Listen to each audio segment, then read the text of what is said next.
we start off with a great few episodes to this season. What was your reaction when you read through the entire season? What are we in for with the rest of season 4? It's really boring. I was not impressed with any of the writing. It's a mess. It doesn't make any sense. It's terrible. We got a lot of our scripts this time, like in the beginning, which was really nice, because sometimes you're getting them during. Yeah, it's a wild ride. You've broken everything.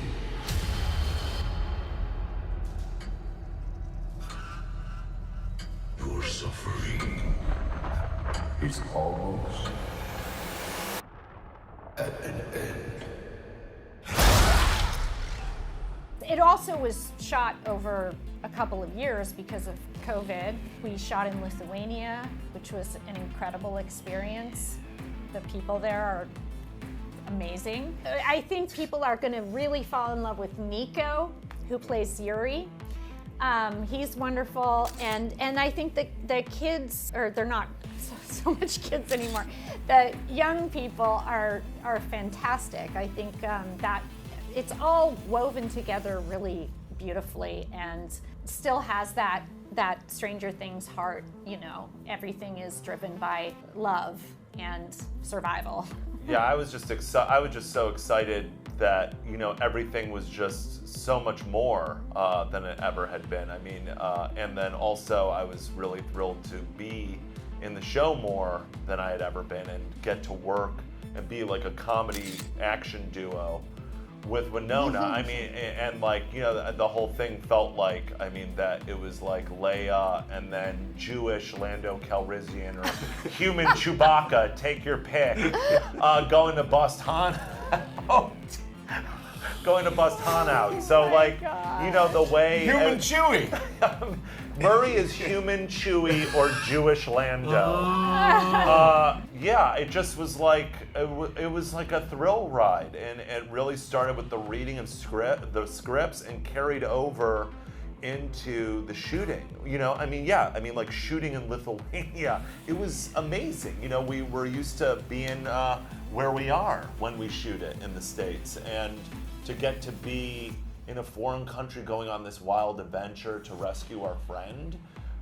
And at this point for me to feel like as the character that I have friends, you know, it was just, it's an amazing development to take part in.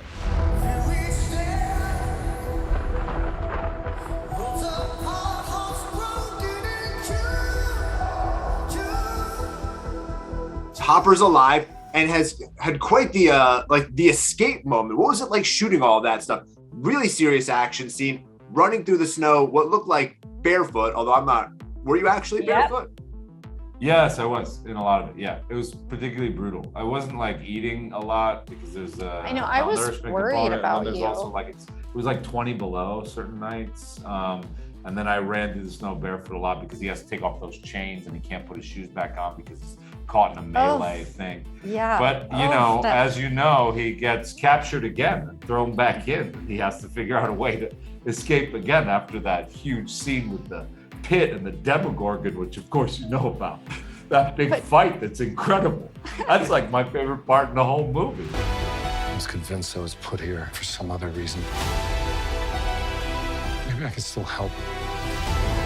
Even if it's the last thing I do. We've expanded the world outside of just Hawkins, even outside of the Upside Down, even though we are seeing more of the Upside Down.